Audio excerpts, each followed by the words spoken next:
This is our first time ever listening to Brad Paisley's Whiskey Lullaby. Dude, can you name one Brad Paisley song? That's actually, dude, this is actually... We've never reacted to Brad Paisley. Sad. This is sad because this was my dad and my sister's favorite artist, and I cannot name a single Brad Paisley song. Okay. I didn't listen to country growing up at all. I don't know if I recognize any other Brad Paisley songs, so it's our first time reacting to Brad Paisley on the channel. Neither one of us have heard Whiskey Lullaby. Do you know what the song is about? I have no idea what it's about. I don't know why this came to my head. Maybe I'm sick and twisted, but I heard that back in the day, like women used to put like a little bit of like whiskey in the baby bottle or like a little bit of beer or rub some on like a baby's gums if they were like teething. So you think this song's about giving booze to a baby? Whiskey Lullaby. I'm sorry. I mean, the first thing that thinks to my mind from somebody who's struggled with alcohol dependency is, you know, drinking yourself to sleep, drinking until you pass out and fall asleep. I've never done that. Shut up, you That's lie. what you know that is for, you know. Keep awake. No. Okay, this is already going off the rails. You're the one who's making it go off the rails. I'm sorry. All right, without further ado, let's jump into this song. First ever listen. Let's go.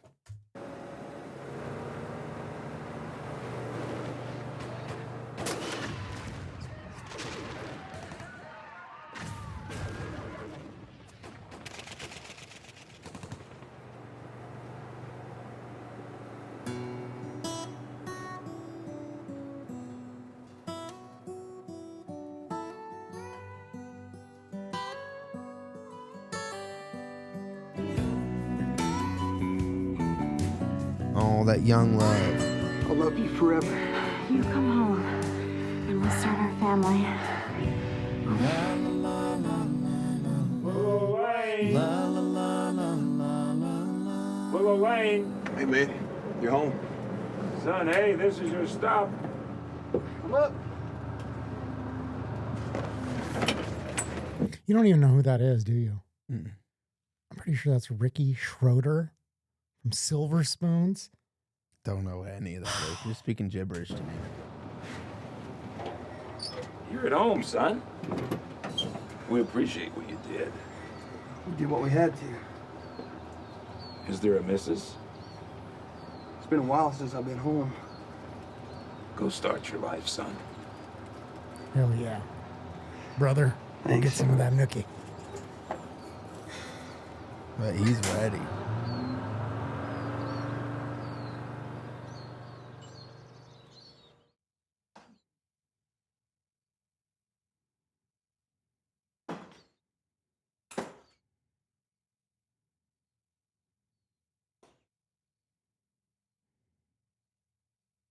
You come home, and we'll start our family.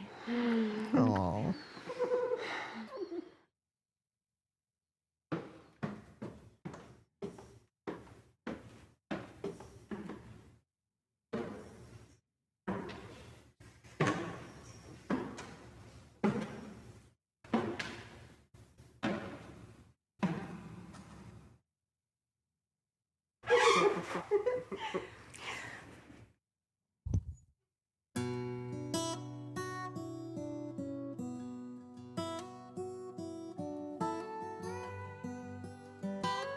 Holy crap.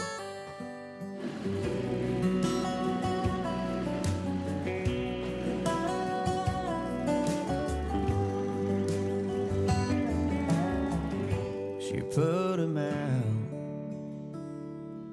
like the burning end of a midnight cigarette. She broke his heart. He spent his whole life trying to forget. We watched him drink his pain away a little at a time, but he never could get drunk enough to get her off his mind until the night he put that bottle to his head and pulled the trigger and finally drank away her memory. Life is short, but this time it was bigger than the strength he had to get up off his knees. We found him with his face down in the pillow, with a note that said, "I love her till I die." And when we buried him beneath the willow, the angel sang a whiskey lullaby. La la la la la la la, la la la la la la, la la la la la, la la la la la la. The rumors flew. Oh, I don't know what I was expecting, but I wasn't expecting that. that's heavy, bro. That made me cry. Have you been in that position before? Well, I mean, not necessarily to that extent, but there's, you know, if we're being honest and vulnerable, Mhm. you know, I know we're both been through some stuff and we've had some dark points in our lives. And I remember there's times where, you know, I was just drinking so heavily every night just to forget about everything. And then, you know, and the worst part about it is it spirals you. It puts you even in a deeper Yeah, it's a depression. depressant. Yeah, that's what alcohol is, you know. Yeah. And that line where he said he pulled the bottle to his head and he put the bottle to his head and pulled the trigger. It's like, man, alcohol is deadly, and people like Yeah. I've known people who have died from just drinking, you know, from alcoholics who let it Yeah, I've consume had their friends lives. that like have died, quite a few, unfortunately, from like drugs and alcohol, like a combination. Had several friends that have died from like mix of alcohol and opiates. And Mhm. I'm definitely no American hero, but if I'm being honest, this like song like hits home because I had an experience where I got caught for selling, you know, illicit substances. And it was in big part the fault of the girl that I was dating. We'd been dating for years, like huge backstory, you know, we were in love, whatever. But she convinced me, like, hey, there's this person. I had a bad feeling. Went against my gut. So the whole reason that I even got caught was because, you know, she kind of I don't want to say put me in the situation I have to take responsibility as a man, but let's just say that it wasn't my idea. So I end up going to jail, right? While I'm in jail, she ends up sleeping with my best friend. And then another person that I knew was like, oh, he's in jail, broke into my house, stole all my shit. You know, so I came out, you know, months later to, you know, my girlfriend cheating on me with my best friend and another friend breaking into my house, stealing all my shit. And when I say that that's like the lowest point in my life, like that was like the lowest point in my life. And I was like, you know, drinking with the whiskey lullaby, you know, just sitting there, just like depressed. And, you know, I basically was completely destitute because I got kicked out of my house when I was like 16, but I asked my mom, like, hey, can I move back in and, you know, stay with you for a little while until I get back on my feet? Like I literally have nothing. All my shit got taken. Like all the money that I had went to lawyers. And I distinctly remember like drinking one night and being in the basement and just like ready to just let's just say end it all. And Put the bottle to your head. I put something else to my head. That's what I was But going to say. yeah, And, I mean, and like yeah. the only thing that stopped me was thinking about my mom and like she would have to clean up the mess. Like that's how bad it got. Like I literally was like there, you know, ready to just be done with it. And thankfully I had that moment of just like clarity where, you know, like I said, that's what it was. I just thought about my mom. I was like, I can't do that to her. And, you know, bawled my eyes out and woke up the next day and was like, you know, I'm going to figure this out. But yeah, that's what this song brings up for me. It's, you know, being in that scenario where it just feels like everything's against you and you've lost everything that you care about. So I don't know where we go from here in the song. You know what I mean? Man, that was, you know, that was heavy. Yeah. That was Yeah. heavy. I'm glad we took a second to kind of break, to kind of, because I was getting ready to just ugly cry. And hopefully it cheers up from here. Back it up just 2 steps. Let's get into it. La la la la. Can I just say, what's she doing at his funeral? You don't belong there. Yeah, I mean, You know what I mean? You're not allowed at the funeral. I'm sorry. Okay, let's dive back in. La la la la la la. even the mom's like, look at her. Rumors flew, but nobody knew how much she blamed herself for years and years. She tried to hide the whiskey on her breath. She finally drank her pain away a little at a time, but she never could get drunk enough to get him off her mind until the night she put that bottle to her head and pulled the trigger and finally drank away his memory. Life is short, but this time it was bigger than the strength she had to get up off her knees. We found her with her face down in the pillow,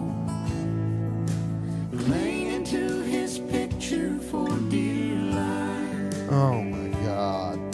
We laid her next to him beneath the willow, while the angels sang a whiskey lullaby. La la la la la la la la la la la la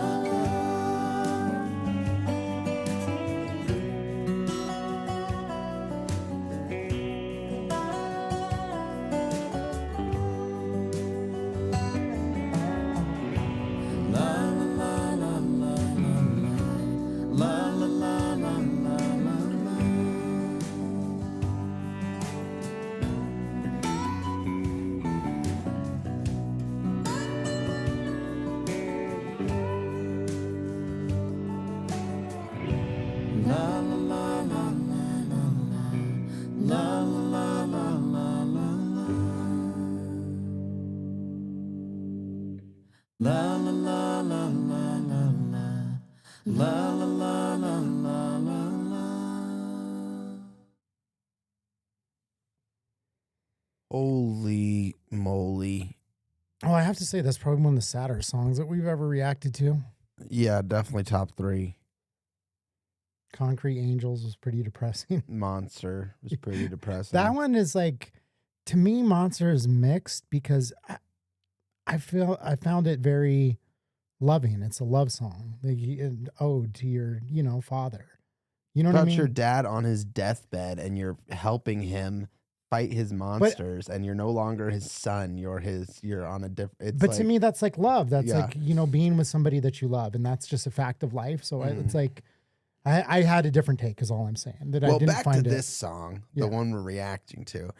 It's this song just hits home in so many different ways. You know what I mean? Like it definitely brings up like points in my life too, Mhm. where it's like, there's been a lot of struggles. I mean, we all have our struggles. We all have our low points, and I've had some really bad low points and points where, you think the world's over. But if I'm being 100% honest, and I feel like you can agree with this, Mhm. no matter any of the bullshit I went through, going to jail, losing people, like all that hurt, it all sucked. But like getting your heart broken, like fully broken by somebody that you trusted, you loved, that you thought you'd be with forever, it's like this undescribable pain where you feel like nothing will ever be okay again. And like it puts you in such a dark place. And I know a lot of people out there can relate to that. Mhm. And my way of like getting through it was like drinking myself stupid every single day Yeah. for that's long periods of time. Yeah, that's what I did too. I mean, that was part of it. I was already like down that path. That's what we were doing in a friend group of drinking, but it was like, a way of coping with it. And in my particular situation, it was like a mix of heartbreak, betrayal, because like, my friend was like my partner in crime as well. And so literally like I was facing like 12 years, like mandatory because of like and I got off on a technicality Mhm. by the grace of, whatever. But I sat there in the moment and the police are talking to me and I knew, because there was God, I forget the exact, what is it called? There's like a special factor that because I had a firearm as well, so it carries a mandatory minimum of 12 years. So I'm sitting there and they were like, hey, your way out is if you just give us some names. Like who else? We know there's other people involved. And, I had that moment. I'm a human being. I was, 18 looking at 12 years mandatory. And I'm like, I could just start name dropping and I'll be out of here. And I decided not to. And so here I am ready to take on the full brunt of it. And then like come to find out, it wasn't just my girl. It was my, best friend. So it just was just like so crushing to think like I was ready. And also like I could have given her name because she's the one who set me up with this fucking guy who ended up getting me caught. It's like, I could have like dropped names on everybody and been out of it. And I'm like, here I am willing to like look at literally 12 years in prison for these people. And this is the thanks I get. This is how you're going to do me. Well, this was a very heavy-hearted reaction, and I feel like, if you're new to this channel, just know, like, we always try to lighten things up at the end of the video.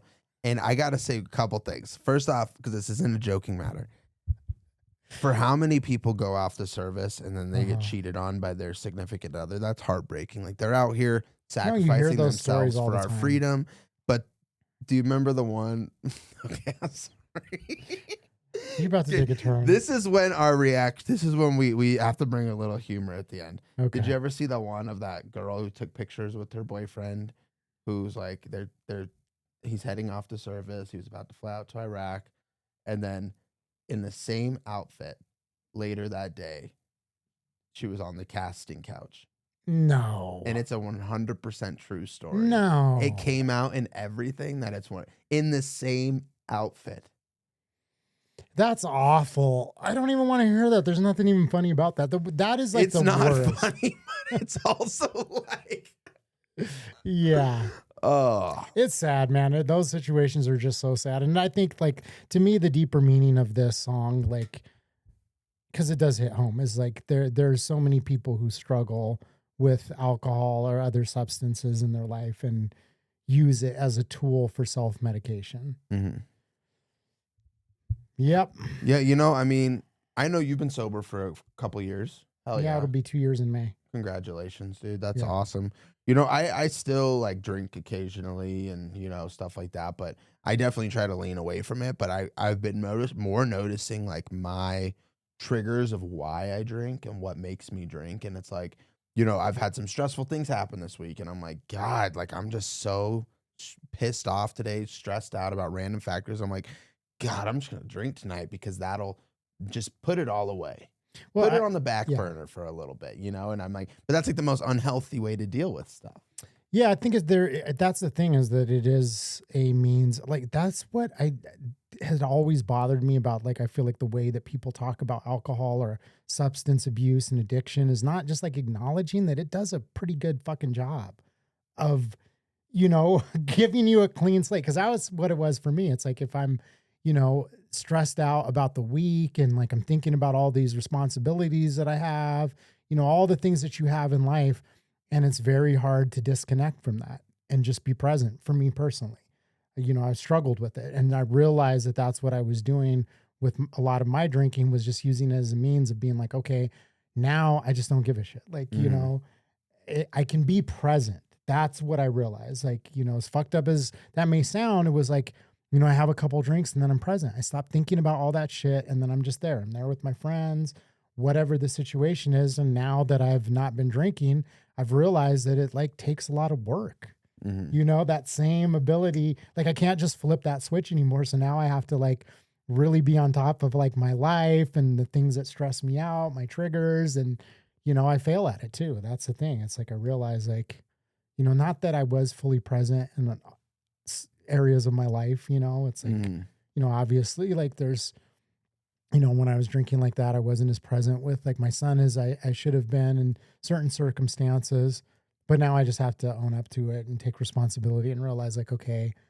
you've got to spend more time like addressing those things in your life that are the stress factors, that are the Yeah. triggers, and you just have to deal with it. So kudos to anybody who's struggled with alcohol or drugs or substances that's just out there raw dogging life. No, it's not easy. Mhm. Been through it myself. I'm sure some of you have as well. And also, if you've ever had your heart broken out there and you know you're struggling, I'm not making a joke here. This is real, so stop laughing.